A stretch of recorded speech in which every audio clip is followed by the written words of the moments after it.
Like any organization or community, the cruising community has its own jargon or lingo, terms that are used within the community.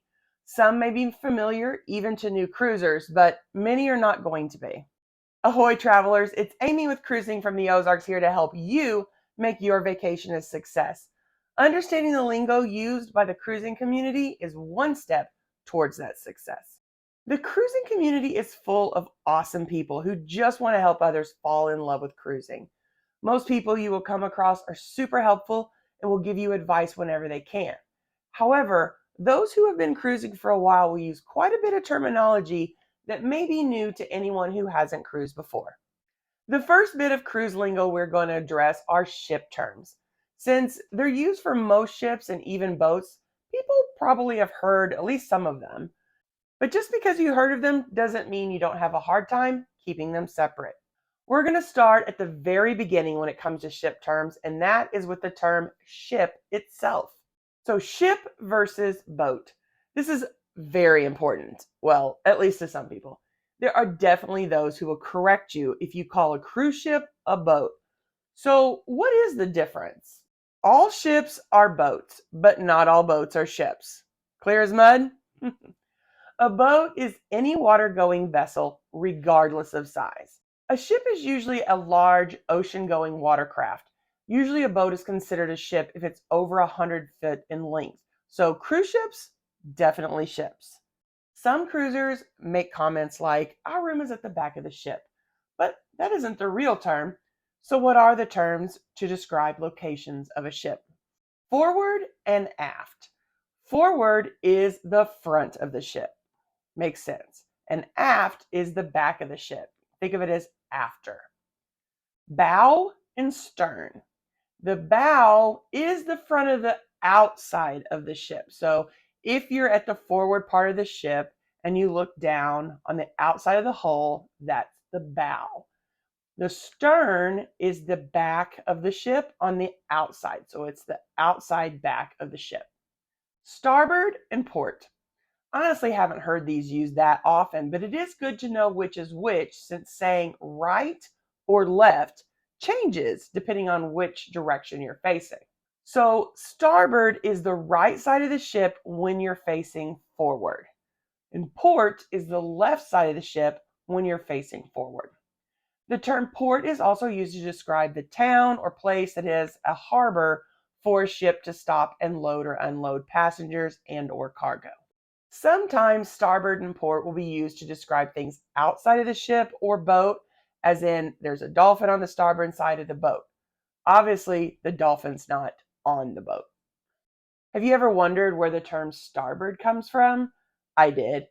It's an old sailing term. Since most sailors are right-handed, as most people are right-handed, the steering oar was placed on the right side of the stern. Over time, sailors combined the Old English word steer, meaning to steer, and board, meaning the side of the boat, into one word, starboard. The word port comes from ships docking at ports of call on the side opposite of starboard. That doesn't always happen today. I noticed on my last cruise, we actually docked on the starboard side. However, that's how the port side became known as the port side. It explains why we have two different definitions for what a port is. Let's get into some terms used when the ship comes into a port. One of the words you might hear is gangway. So a gangway is the walkway that passengers use to get off and on the ship and onto land.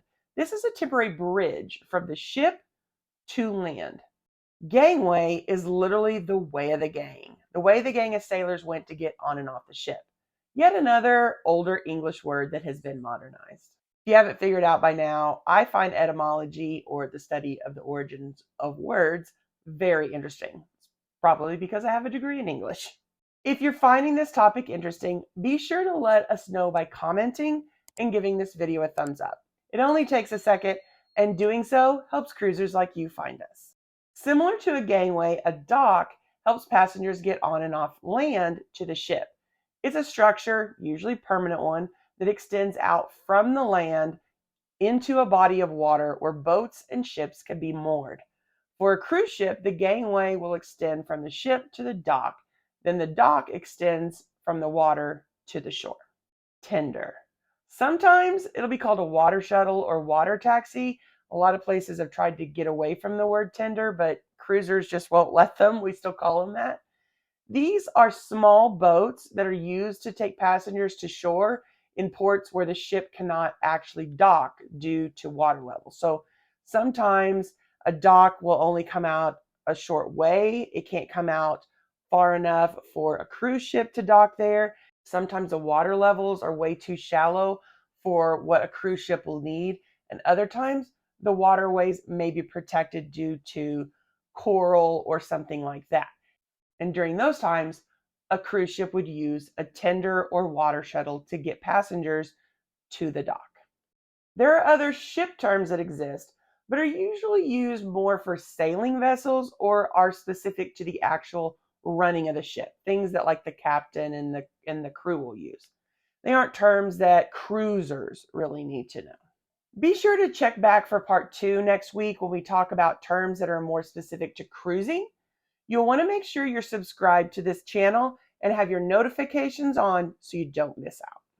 Why not stick around and check out this video and then come back for more information designed to help you have an amazing cruise. Have a blessed week, everyone.